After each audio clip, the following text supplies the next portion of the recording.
JMC की मैं परमेश्वर का धन्यवाद करता हूं कि परमेश्वर ने एक बार फिर आज उसके पवित्र चरणों में आने का सौभाग्य दिया है।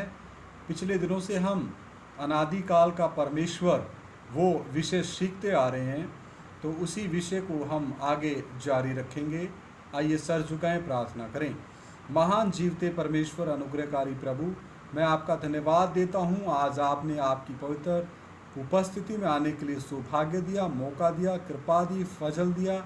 प्रभु, तेरा जीवता वचन हम सीखने जा रहे हैं। पवित्र आत्मा, आप ही हमारी अध्यापक हैं, आप हमारी ज्ञान बुद्धि समझ खोल दें। तेरा जीवता वचन हमें समझ में आए और हम सब बुद्धिमान हो जाएं और अपने अनादिकाल के परमेश्वर के साथ अपना व्यक्तिगत संबंध, आत्मिक रिश्ता मजबूत करें।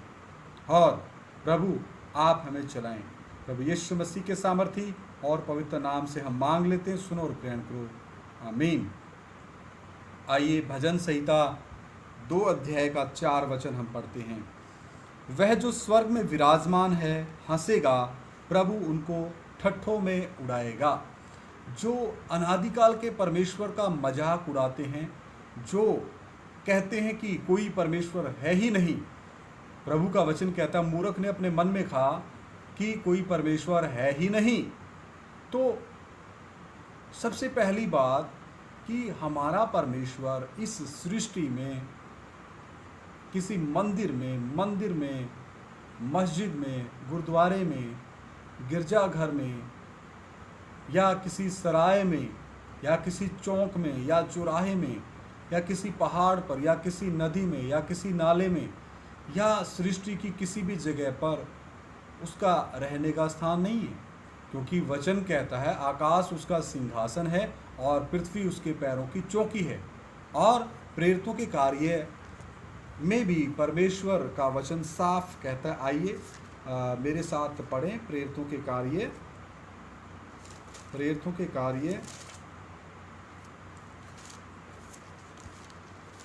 द बुक ऑफ एक्ट्स,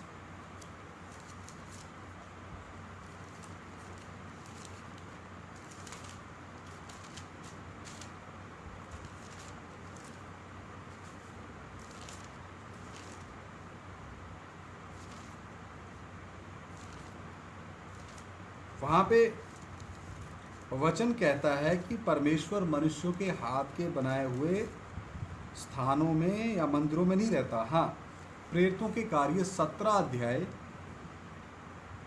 24 वचन, जिस परमेश्वर ने पृथ्वी और उसकी सब वस्तुओं को बनाया, वह स्वर्ग और पृथ्वी का स्वामी होकर हाथ के बनाए हुए मंदिरों में नहीं रहता। कौन से बनाए हुए? हाथ के बनाए हुए मंदिरों में। जिसने पृथ्वी को बनाया, जिसने आकाश को बनाया, एक बार फिर पढ़ता हूँ, जिस परमेश्वर ने पृथ्वी और उसकी सब वस्तुओं को बनाया, वह स्वर्ग और पृथ्वी का स्वामी होकर मनुष्यों के हाथ के बनाए हुए मंदिरों में नहीं रहता। फिर कहाँ रहता है? भजन संहिता 115 अध्याय, भजन संहिता 115 अध्याय 3 वचन, हमारा परमेश्वर तो स्वर्ग में है। कहाँ है? स्वर्ग में है। कहाँ है? स्वर्ग में है। उसने जो चाहा वही किया। हमारा परमेश्वर तो स्वर्ग में है, यानी तीसरे स्वर्ग में। 3 स्वर्गों को हम देख सकते हैं। पहला पृथ्वी के ऊपर बादलों का स्वर्ग, दूसरा आकाश गंगाओं का स्वर्ग जिसमें दुष्ट और उसकी अंधकार की शक्तियों की सेनाएं रहती हैं, तीसरा स्वर्ग है परमेश्वर के रहने की जगह। तो वापस हम भजन संहिता 2 अध्याय के उसी वचन के ऊपर मनन करेंगे, 4 वचन के ऊपर। वह जो स्वर्ग में विराजमान है, तो हमारा परमेश्वर कहाँ है? स्वर्ग में विराजमान है और पृथ्वी के ऊपर दृष्टि करने के लिए भी झुकता है, और पृथ्वी उसके पांव की चौकी है, क्योंकि वो अनादिकाल का परमेश्वर है। 8 अध्याय का 1 वचन और 3 वचन पढ़ते हैं। भजन संहिता 8 अध्याय 1 और 3। हे यहोवा हमारे प्रभु, तेरा नाम सारी पृथ्वी पर क्या ही प्रताप में है, तूने अपना वैभव स्वर्ग पर दिखाया है। हे यहोवा हमारे प्रभु, पूरी पृथ्वी के ऊपर तेरा नाम क्या ही प्रताप में है। तो फिर आप कैसे बोल सकते हैं कि प्रभु यीशु मसीह तो मात्र यहूदियों का परमेश्वर था, प्रभु यीशु मसीह तो मात्र ईसाइयों का परमेश्वर था, प्रभु यीशु मसीह तो मात्र अंग्रेजों का परमेश्वर था? नहीं, वचन कहता है तेरा नाम सारी पृथ्वी पर क्या ही प्रताप में है। सारी पृथ्वी पर, समस्त देशों के ऊपर, समस्त राज्यों के ऊपर, समस्त मनुष्यों के द्वारा बनाए गए धर्म, जाति, बिरादरियों के ऊपर प्रताप में है। आगे लिखा है तूने अपना वैभव स्वर्ग पर दिखाया है। तो उस महिमा में परमेश्वर के बारे में अगर जानना है तो अनादिकाल के परमेश्वर के इस विषय को सीखना निहायत ही जरूरी है। 3 वचन, जब मैं आकाश को जो तेरे हाथों का कार्य है, तो ये जो आकाश है किसके हाथों का कार्य है? उसी एकमात्र सच्चे परमेश्वर का, जिसका नाम है प्रभु यीशु मसीह। और नए नियम में भी इसको मैं वचन के द्वारा सार्थक साबित करूंगा। आइए मेरे साथ निकालें कुलूसियों की पत्री पहला अध्याय, कुलूसियों की पत्री पहला अध्याय और 15, 16, 17 वचन में पढ़ रहा हूँ। कुलूसियों की पत्री पहला अध्याय 15, 16, 17। वह तो अदृश्य परमेश्वर का प्रतिरूप, अदृश्य परमेश्वर का प्रतिरूप आप YouTube के द्वारा और मोबाइल में इस बने कैमरे के द्वारा मेरे प्रतिरूप को आप देख पा रहे हैं, जो अभी YouTube के द्वारा और परमेश्वर का वचन लेकर के आपसे बात कर रहा है। ये मेरा प्रतिरूप है। अब यदि मनुष्य जाति YouTube में इस प्रतिरूप को देख करके ये विश्वास ना करे कि क्या ये हकीकत में इस पृथ्वी पर जीवित है या रहने वाला मनुष्य है या इंसान है भी या नहीं, या ये किसी और ग्रह से आए हुए मनुष्य ने ये वीडियो रिकॉर्ड करके YouTube के ऊपर डाल दिया, तो उसको, उस इंसान की, उसको हम क्या बुद्धिमता में गिने या मूर्खता में गिने, ये आप खुद समझदार हैं, इसका आप आइडिया लगा सकते हैं। तो वचन कहता है वह तो अदृश्य परमेश्वर का प्रतिरूप, यानी 100% मनुष्य और 100% परमेश्वर। कौन? प्रभु यीशु मसीह। यानी दूसरा उदाहरण, जैसे हम कैमरामैन के पास जाते हैं, अपना फ़ोटो खिंचवाते हैं, तो उसका एक प्रतिरूप बनता है कैमरे से, जिसका जो फ़ोटो लिया उसी का रूप निकल के आता है। फ़ोटो खिंचवाया राम ने, तो श्याम का फ़ोटो कैमरे में से निकल के नहीं आएगा। तो इसीलिए वचन जब देहधारी हुआ, वचन कहता वह तो अदृश्य परमेश्वर का प्रतिरूप और सारी सृष्टि में पहलौठा है। अब अदृश्य के बारे में यूहन्ना रचित सुसमाचार पहला अध्याय 18 वचन कहता है परमेश्वर को किसी ने कभी नहीं देखा, लेकिन जब ज्योति जगत में आई और अंधकार ने उसको ग्रहण नहीं किया। वचन लिखा है वह, यानी परमेश्वर, तो यानी कि प्रभु यीशु मसीह तो अदृश्य परमेश्वर का प्रतिरूप और सारी सृष्टि में पहलौठा है, क्योंकि उसी में, किसमें? प्रभु यीशु मसीह में सारी वस्तुओं की सृष्टि हुई, स्वर्ग की हो अथवा पृथ्वी की, देखी या अनदेखी, क्या सिंहासन, क्या प्रभुताएं, क्या प्रधानताएं, क्या अधिकार, सारी वस्तुएं उसी के द्वारा और उसी के लिए सृजी गई हैं। वही सब वस्तुओं में प्रथम है। क्या है? प्रथम है, सनातन है, अनादि है, सबसे पहला है। हालेलुया। फिर आप लोगों को क्या शक रह जाता है? और सब वस्तुएं उसी में स्थिर रहती। किस में स्थिर रहती है? परमेश्वर में। इसलिए तो ये ऊपर से आकाश, इतनी गंगाएं हैं आपस में टकराती नहीं, इतनी व्यवस्थित तरीके से। जब अच्छी चांदी रात होती है, आप सर उठा के रात को देखें, इतने व्यवस्थित क्रम में सारी चीज़ें परमेश्वर ने रखी हैं, और वो परमेश्वर के द्वारा, परमेश्वर के वचन के द्वारा परमेश्वर में स्थिर हैं। तो और भी हम देख सकते हैं,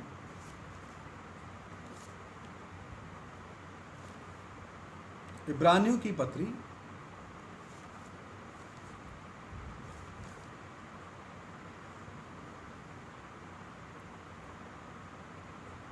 पहला अध्याय 2 वचन, इन अंतिम दिनों में हमसे पुत्र के द्वारा बातें की जिसे उसने सारी वस्तुओं का वारिस ठहराया। कितनी वस्तुओं का? सारी वस्तुओं का वारिस ठहराया। और उसी के द्वारा उसने सारी सृष्टि की रचना की। क्या की? सारी सृष्टि की रचना की। वापिस हम भजन संहिता 2 अध्याय उसी 4 वचन के ऊपर आते हैं। भजन संहिता 2 अध्याय 4 वचन। वह जो स्वर्ग में विराजमान है हंसेगा। तो परमेश्वर जो स्वर्ग में विराजमान है मनुष्य की मूर्खताई के ऊपर हंसता है।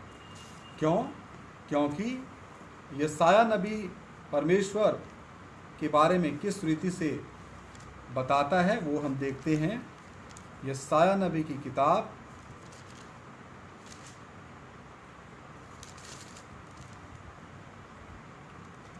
40 अध्याय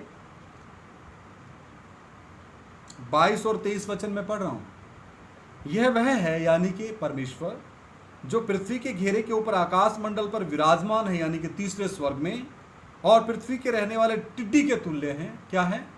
टिड्डी के तुल्य। ये टिड्डियां बड़े सवाल पूछती हैं, प्रभु यीशु मसीह ही परमेश्वर क्यों? वचन कहता तुम तो टिड्डी हो, लेकिन सवाल बहुत बड़े बड़े करती है। एक टिड्डी आपके सामने अभी वचन भी रिकॉर्ड कर रही है। एक समय था जब ये टिड्डी प्रभु यीशु मसीह का दुश्मन हुआ करती थी। एक समय था जब ये टिड्डी इस वचन से घृणा करती थी। एक समय था जब ये टिड्डी परमेश्वर के लोगों का मजाक उड़ाती थी। एक समय था जब ये टिड्डी अपने इष्टों के ऊपर, अपने जो देवी देवताओं के ऊपर बहुत घमंड करने वाली थी। लेकिन यूहन्ना 8:32 के अनुसार जब ठीक समय आया, वचन कहता है जब तुम सत्य को जानोगे सत्य ही तुम्हें आज़ाद करेगा। जब मुझे यूहन्ना 14 अध्याय 6 वचन की गहराई का पता चला कि मार्ग, सत्य और जीवन मैं हूँ, जब मुझे यूहन्ना रचित सुसमाचार 3 अध्याय 16 वचन का अर्थ पता चला कि परमेश्वर ने जगत से ऐसा प्रेम किया कि अपना इकलौता पुत्र जगत के लिए दे दिया ताकि जो कोई उसके ऊपर ईमान लाए वो नाश ना हो बल्कि हमेशा का जीवन पाए, तो इस टिड्डी के ऊपर अनुग्रह हुआ, परमेश्वर का अनुग्रह हुआ। वचन कहता है विश्वास के द्वारा अनुग्रह ही से तुम बचाए गए हो। और आज ये टिड्डी इसी परमेश्वर का गुणगान करती है। आज इस टिड्डी में अपना कुछ भी नहीं है। 1 कुरिन्थियों 6 अध्याय 20 वचन कहता है कि तुम अपने नहीं हो, खून दे करके मोल लिए गए हो। तो मुझे मेरे मसीहा ने, प्रभु यीशु मसीह ने क्रूस के ऊपर जान दे करके अपने बहुमूल्य, अपने पवित्र लहू के द्वारा खरीद लिया है। और ये मेरे कोई खूबी और काबिलियत और योग्यता के कारण नहीं हुआ, ये परमेश्वर की दया, फजल और अनुग्रह के द्वारा ही संभव हुआ। तो वचन लिखा है पृथ्वी के रहने वाले टिड्डी के तुल्य हैं, जो आकाश को मलमल के समान फैलाता है और ऐसा तान देता है जैसा रहने के लिए तंबू ताना जाता है, जो बड़े बड़े हाकिमों को तुच्छ कर देता है और पृथ्वी के अधिकारियों को शून्य के समान कर देता है। नबूकदनेस्सर राजा की तरह वो किसी को भी एक क्षण में पागल भी कर सकता है, मूर्ख भी बना सकता है। तो फिर घमंड किस बात का? इसलिए समय आया कि हम अनादिकाल के परमेश्वर के साथ अपना रिश्ता कायम करें, मजबूत करें, हम घटें, वो हमारे जीवन में बढ़े। 8 का भजन संहिता 8 का हम 3 वचन पढ़ रहे थे। भजन संहिता 8 अध्याय का 3।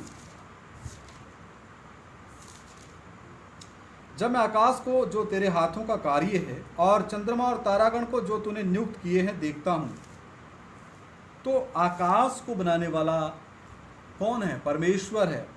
आकाश परमेश्वर के हाथों के द्वारा बनाया गया है और परमेश्वर के हाथों का वो कार्य है। और चंद्रमा और तारागण जो तूने नियुक्त किए हैं देखता हूं। किसने नियुक्त किए हैं? परमेश्वर ने। 4 वचन। तो फिर मनुष्य क्या है कि तू उसका स्मरण रखे, और आदमी क्या है कि तू उसकी सुधि ले। सब कुछ परमेश्वर ने नियुक्त किया। आकाश बनाया, पृथ्वी बनाई, उनके समय, ऋतुएं, साल, महीने, दिन सब कुछ ठहराए, तो फिर मनुष्य क्या है कि तू उसका स्मरण करे। यशायाह नबी की किताब में और हम देखते हैं तारागणों के बारे में।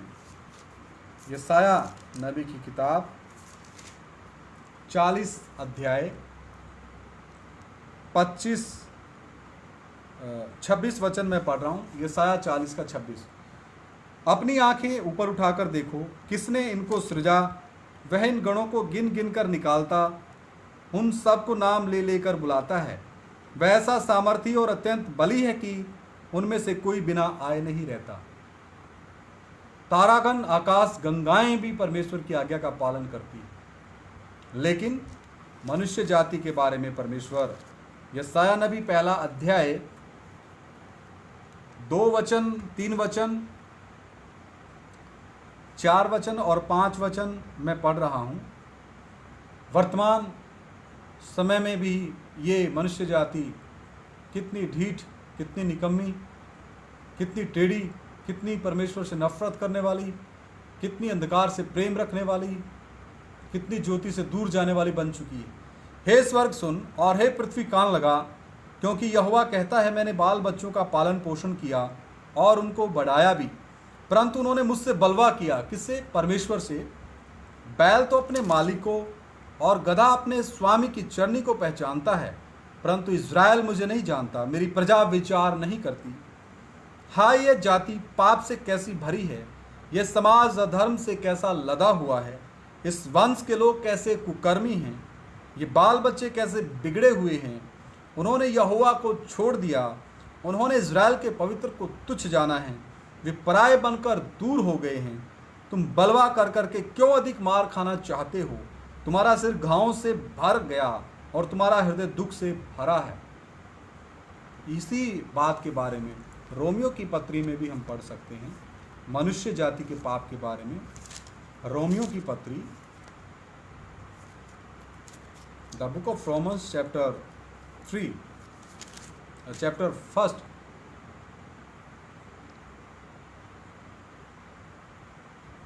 और 18 वचन से मैं पढ़ रहा हूं। रोमियो की पत्री 1 अध्याय 18 वचन से। परमेश्वर का क्रोध तो उन लोगों की सब अभक्ति और अधर्म पर स्वर्ग से प्रकट होता है। तो मनुष्य जाति इतनी जब ढीठ बन जाती है तो परमेश्वर का क्रोध स्वर्ग से प्रकट होता है, क्योंकि परमेश्वर तीसरे स्वर्ग में विराजमान है, पृथ्वी उसके पांव की चौकी है और वो नहीं चाहता कि किसी मनुष्य का नाश हो। इसलिए परमेश्वर अपने अनंतकालीन प्रेम के द्वारा मनुष्य जाति के साथ इतना सख्ताई के साथ व्यवहार करता है ताकि हर एक मनुष्य बचाया जाए, जो सत्य को अधर्म से दबाए रखते हैं। इसलिए कि परमेश्वर के विषय का ज्ञान उनके मनों में प्रकट है, क्योंकि परमेश्वर ने उन पर प्रकट किया है उसके अनदेखे गुण, अर्थात उसकी सनातन सामर्थ्य। और परमेश्वर तो जगत की सृष्टि के समय से उसके कामों के द्वारा देखने में आते हैं, यहाँ तक कि वे निरुत्तर हैं। मनुष्य जाति मना नहीं कर सकती कि हमें परमेश्वर के बारे में नहीं पता, लेकिन परमेश्वर का वचन कहता है कि सृष्टि के आरंभ से ही जगत के कामों के द्वारा, सृष्टि के कामों के द्वारा मनुष्य जाति के विवेक में ये बात जरूर आती है कि सचमुच इन सब का बनाने वाला एकमात्र सच्चा जीवता परमेश्वर है। इस कारण की परमेश्वर को जानने पर भी उन्होंने परमेश्वर के योग्य बढ़ाई और धन्यवाद ना किया, परंतु व्यर्थ विचार करने लगे, यहाँ तक कि उनका निर्बुद्धि मन अंधेरा हो गया। एक तो पहले ही बुद्धि की कमी है मनुष्य जाति में। कौन सी बुद्धि? आत्मिक बुद्धि। और फिर जब परमेश्वर को उन्होंने नकार दिया तो उनका निर्बुद्धि मन अंधेरा हो गया। वे अपने आप को बुद्धिमान जताकर मूर्ख बन गए और अविनाशी परमेश्वर की महिमा को नाशवान मनुष्य को परमेश्वर बना दिया लोगों ने, और पक्षियों को परमेश्वर बना दिया, और चौपायों 4 टांग वाले जंतुओं को परमेश्वर बना दिया, और रेंगने वाले जंतुओं की मूर्त की समानता में बदल डाला। रेंगने वाले जंतुओं को भी परमेश्वर बना दिया। इस कारण परमेश्वर ने उन्हें उनके मन की विलासाओं के अनुसार, कैसे? मन की विलासाओं के अनुसार अशुद्धता के लिए छोड़ दिया कि वे आपस में अपने शरीरों का अनादर करें, क्योंकि उन्होंने परमेश्वर की सच्चाई को बदलकर झूठ बना डाला और सृष्टि की उपासना की। क्या कि? सृष्टि की उपासना। आज भी 100 में से 98% या 99% सृष्टि की उपासना में लगे हैं संसार, लेकिन उस सृष्टि का कर्ता उसको भूल चुके हैं, ना कि उस सृजनहार की जो सदा धन्य है। सृजनहार को खोजना था, लेकिन वो सृष्टि की खोज में ये मनुष्य जाति लग चुकी है। आमीन। इसलिए परमेश्वर ने उन्हें नीच कामनाओं के वश में छोड़ दिया। मनुष्य जाति की कामनाएं कैसे नीच कामनाओं के वश में छोड़ दिया, यहाँ तक कि उनकी स्त्रियों ने भी स्वाभाविक व्यवहार को उससे जो स्वभाव के विरुद्ध बदल डाला। वैसे ही पुरुष भी स्त्रियों के साथ स्वाभाविक व्यवहार छोड़कर आपस में कामातुर होकर चलने लगे, और पुरुषों ने पुरुषों के साथ निर्लज काम करके अपने भ्रम का ठीक फल पाया। ये गे सिस्टम, होमोसेक्सुअल, लड़की लड़की से शादी, लड़का लड़के से शादी, ये सारी गंदगी यहाँ पे घुस गई। आगे 28 वचन से लेकर 32, जब उन्होंने परमेश्वर को पहचानना ना चाहा, क्या ना चाहा, पहचानना ना चाहा, तो परमेश्वर ने भी उन्हें उनके निकम्मे मन पर छोड़ दिया। कैसे मन पर? निकम्मे मन पर, कि वे अनुचित काम करें। तो आज जो भाई बोलते हैं अगर परमेश्वर है तो मनुष्य अनुचित काम क्यों करते हैं? परमेश्वर ने तो बहुत समय पहले उनको बहुत मौका दिया, लेकिन वो नहीं सुधरना चाहे, परमेश्वर को जानना नहीं चाहा, इसलिए परमेश्वर ने उनको उनके अनुचित मन के, निकम्मे मन के ऊपर छोड़ दिया कि वे अनुचित काम करें।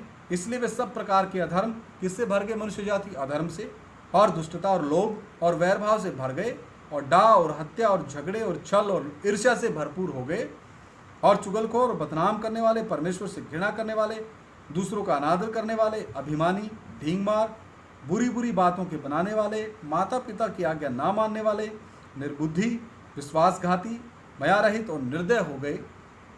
वे तो परमेश्वर की यह विधि जानते हैं कि ऐसे ऐसे काम करने वाले मृत्यु के दंड के योग्य हैं, तो भी ना केवल आप ही ऐसे काम करते हैं, वरन करने वालों से प्रसन्न भी होते हैं। तो ये सवाल तमाम उन भाई बहन जो करते हैं, उनका ये जवाब है कि मनुष्य जाति वर्तमान में इतने पापों में क्यों गिरी हुई है, इतने पापों में, अधर्मों में क्यों गिरी हुई है, और वो क्यों अपने अनादिकाल के परमेश्वर, अपने सृष्टिकर्ता से नफरत करती है। क्योंकि परमेश्वर अगम्य ज्योति है, और जब पापी मनुष्य जाति उस ज्योति के नज़दीक जाती है तो वो अगम्य ज्योति पापी मनुष्य जाति के पापों को प्रकट कर देती है, और वो डर के पीछे हट जाते कि नहीं, वो अपनी कपटी धार्मिकता बनाए रखने में विश्वास रखते हैं, जबकि अपनी जो कपटी धार्मिकता का जो वस्त्र है उसको उतार के फेंकने से वो परहेज करते हैं। वो उसको पहने रहने में और उसकी खुशबू लेने में उनको आनंद आता है।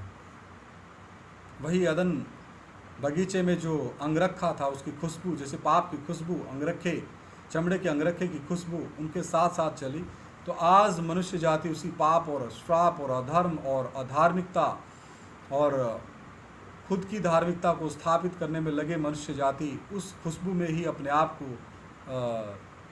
संतुष्ट समझती है, और उसी को वो स्वर्ग प्राप्ति की एक भावना या इच्छा के रूप में देखती है कि नहीं, जिसने खाया पिया, मौज मस्ती ली और आनंद लिया, और किसने देखा स्वर्ग भर्तरी आपा मरे बिना, ऐसे बातें बोलते हैं।